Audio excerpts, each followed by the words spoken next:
Hey guys, my name is Richard Banerjee and I'm joined here with 100 Thieves Hiko. Hiko, congratulations on the win. It was a wonderful match. How are you feeling after the match? I'm not gonna lie, I'm pretty tired. That was anytime a best of five goes the whole way to the fifth map, it's very tiring and very exhausting. Just a lot of Valorant to not really have many breaks for.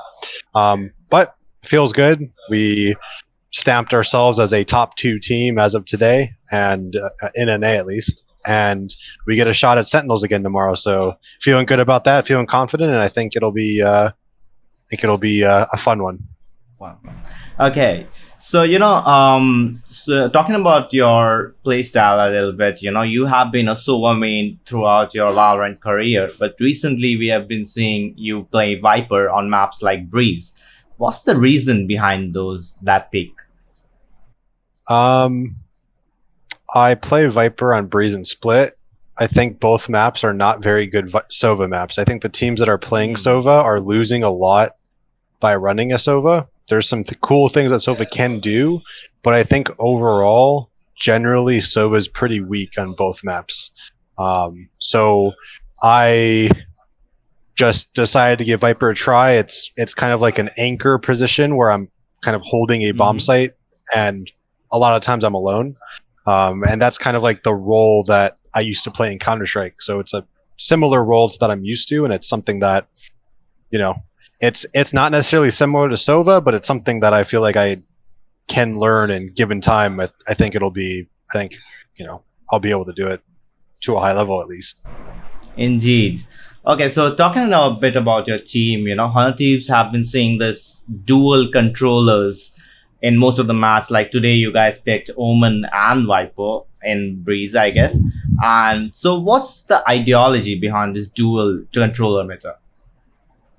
Yeah, so it's kind of like an ideology that we have with the team where if we're going to run a Viper, we want another smoker. It Okay. seems very obvious. You play a map like Breeze, you play a map like Split, wherever the Viper wall is, if they don't have anything else, they get kind of forced to have to go there. And having being able to run Viper Omen or Viper Astra in both scenarios, you have so many smokes and so much control over the whole map for all parts of the round.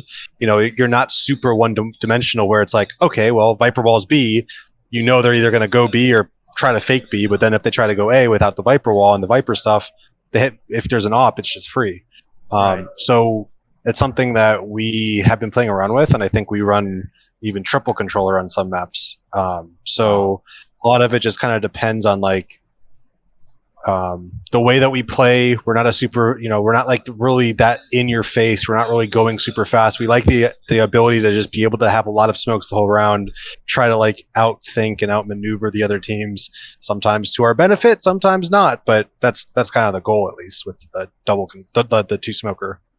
Right. Okay, so gotcha. So, continuing on your team, what do you think is the biggest strength of 100 Thieves? Yeah, I think that when we're all firing on, all cylinder, when we're all in our game and we're all on the same page, I feel like we're very good at making mid round calls and decisions usually. I mean, sometimes our mid rounds are just completely off and people are on different pages. But overall, I think that we have an ability to win a lot of 3v5s and 3v4s and 2v4s when we're in the down situation. Um, and I think that is something that's kind of an X factor for our team. We were able to pull out a lot of rounds that were down and bring it back, or at least make it like a 1v1 and make it super expensive Oh, for the other team. So I think that's probably one of our biggest strengths we have right now. right on. Okay, so this one's a bit controversial, but there are many people, they kind of relate age to the player's performance in esports. So you being a very senior and most experienced player almost in Valorant, what is your opinion on this statement? Yeah, I mean, there's no doubt that I see the hate.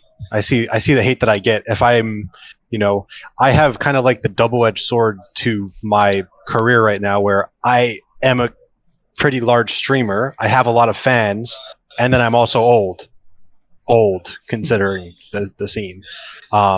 So there's already going to be haters because my fans are kind of annoying and they're like very, go 100 Thieves, go Hiko. So they're just going to naturally hate me to begin with anyway. But also like that feels like the easy cop out. Oh, the old man, the 31-year-old, he's washed up now. His skills gone. That's it. He's gone now. Whatever they say. I don't really care much. I don't really think much about it. It's not really a thought in the back of my mind. I mean, I'm going to come out here and play my best and, play a supportive role as Sova as best as I can. And people are going to hate. People are going to be fans. It's all part of the thing. I don't really care. I mean, as long as you're winning those clutch moments, that's all it matters, right? So yeah. So coming back to that Sentinels discussion, the last time you played them, it didn't go that well. So what are the things that you're looking to improve on, particularly to, but win the grand finals against them? Yeah, I mean, I don't know if it's like a mental block that we have or if it's more of a something clicks in our minds where we kind of like steer off of the plan and our strategies that we have.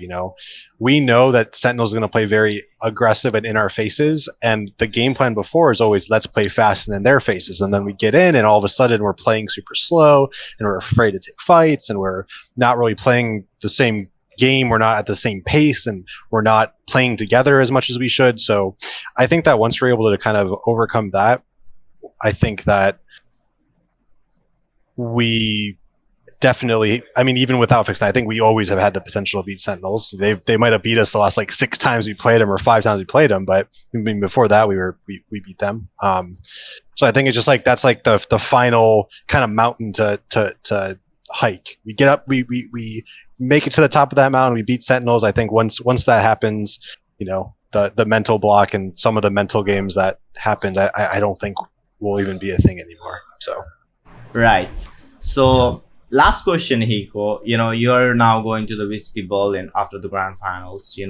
So what are your expectations from the first of a LAN event from the team and from yourself? I think we all have very high expectations of ourselves.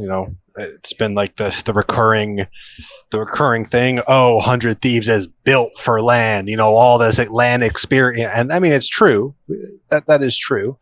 But I think over time we're seeing that actual Counter-Strike experience doesn't really matter anymore. People are already kind of pulling ahead, and actual just having good and a lot of Counter-Strike skill, it doesn't necessarily directly one-to-one translate in Valorant. So I think that like the experience on LAN will definitely help. I don't think that we'll have to experience, some young newer teams and newer players need a few events, 3-4 events to be able to like feel comfortable and feel confident, like know they can make the same plays that they would normally. And I don't think we'll have that. So I think that I'm expecting a lot out of this one. And pure expectations for Berlin itself, I think we have there's 2 layers. Number one, we have to do better than Envy. We do better than Envy in any capacity. We get a spot at the finals at the end of the year. Yep. And that's like number 1 priority. Obviously number 2 is winning the event,